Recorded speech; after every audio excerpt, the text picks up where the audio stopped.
السلام علیکم ورحمۃ اللہ وبرکاتہ۔ بیت الخلاء جاتے وقت یعنی استنجا کے لیے جاتے وقت 7 ایسی بڑی غلطیاں لوگ کر بیٹھتے ہیں کہ جس کا نقصان ان کو بعد میں اٹھانا پڑتا ہے۔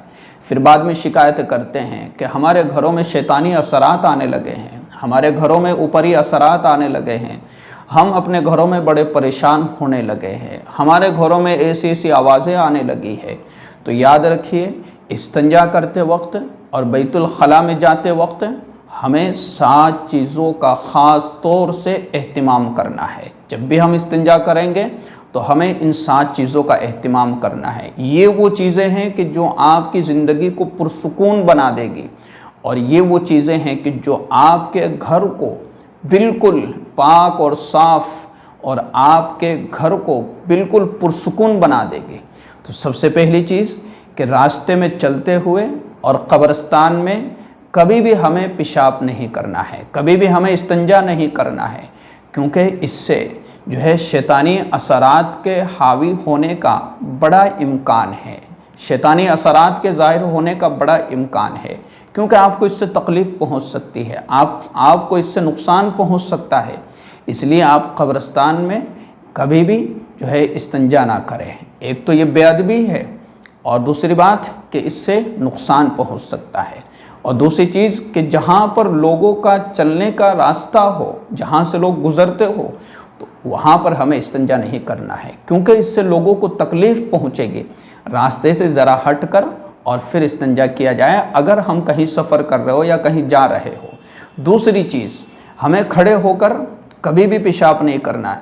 آج کل تو یہ بالکل عام بن چکا ہے، راستے میں جا رہے ہیں، استنجا لگ گیا اور فوراً کھڑے کھڑے پیشاب کر لیا۔ تو آپ کو کبھی بھی کھڑے ہو کر کے پیشاب نہیں کرنا ہے، اور اسی طریقے سے کئی جگہوں پر کھڑے ہو کر پیشاب کرنے کا جو استنجا خانہ بنایا جاتا ہے، تو وہاں پر بھی ہمیں کھڑے ہونے سے پرہیز کرنا ہے، بلکہ اگر دیکھا جائے بیٹھ کر استنجا کرنے کا انتظام ہے تو بیٹھ کر استنجا کرنے کا اہتمام کریں۔ لیکن اگر کہیں مجبوری ہے اور بیٹھنے کا کہیں انتظام نہیں ہے اور آپ پر مجبوری ہے کہ آپ کو کھڑے ہو کر ہی کرنا ہے، تو پھر گنجائش ہے، کوئی حرج کی بات نہیں ہے۔ لیکن جہاں تک ہو سکے ہمیں بیٹھ کر ہی پیشاب کرنا ہے۔ کیوں؟ اس لیے کہ اس سے ہمارے کپڑوں پر ناپاکی کے قطرات نہیں لگتے۔ اگر ہم کھڑے ہو کر پیشاب کریں گے تو پھر ہمارے کپڑے ناپاک ہوں گے، اور جس سے قبر کا عذاب، سخت عذاب ملتا ہے، اور پیشاب کے قطرات بدن پر لگنے کی وجہ سے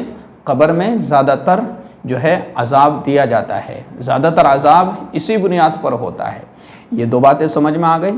اور تیسری چیز، قبلے کی طرف ہمیں منہ کر کے یا قبلے کی طرف پیٹ کر کے ہمیں کبھی بھی استنجا وغیرہ نہیں کرنا ہے۔ 3 باتیں سمجھ میں آ گئیں۔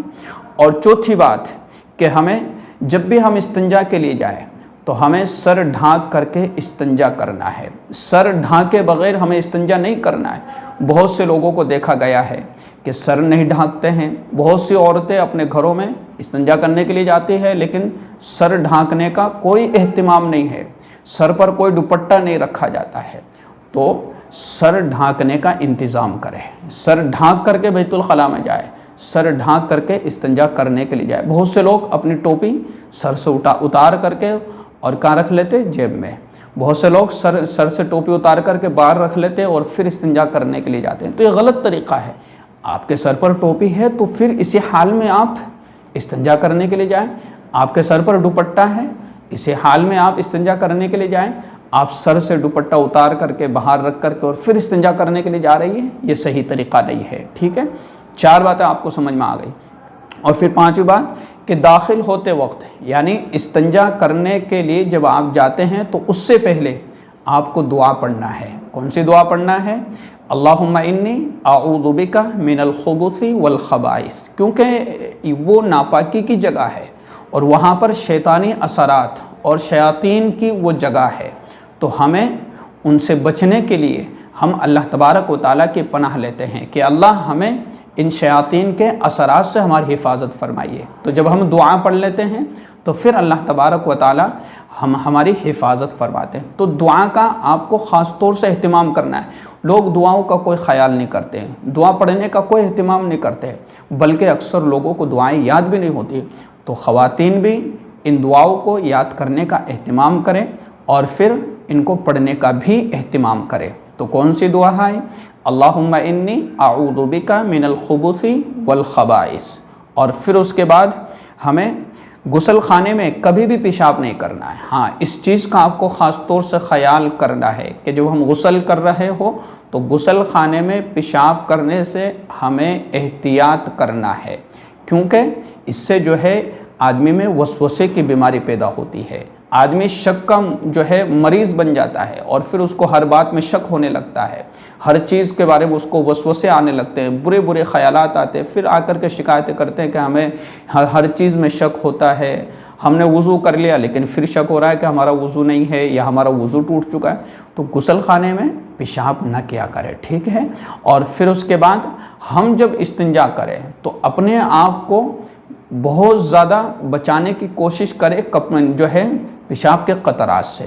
تو یہ ساری باتیں آپ کو سمجھ میں آ گئی، اور پھر اس کے بعد جب ہم استنجا سے فارغ ہو جائیں اور جب ہم باہر نکل جائیں تو پھر ہمیں دعا پڑھ لینا ہے کہ الحمدللہ الذی اذھب عنی الاذی وعافانی، ٹھیک ہے؟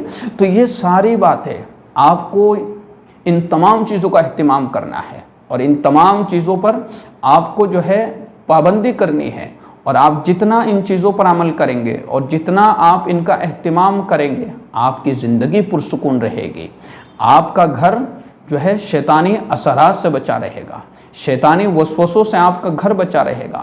تو عام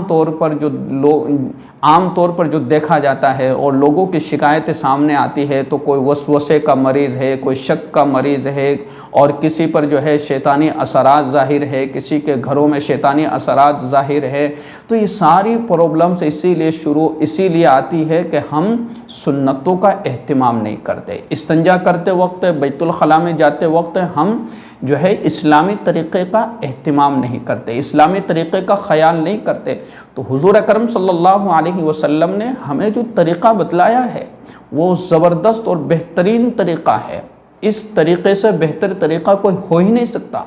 تو ہمیں اللہ کے نبی صلی اللہ علیہ وسلم کے بتلائے ہوئے ان طریقوں پر عمل کرنا ہے تاکہ ہماری زندگی پرسکون رہے، تاکہ ہماری زندگی بہترین رہے۔ اور اس ویڈیو کو زیادہ سے زیادہ لوگوں تک شیئر کیجیے تاکہ ان تک بھی ایک اچھی بات پہنچ جائے۔ السلام علیکم ورحمۃ اللہ وبرکاتہ۔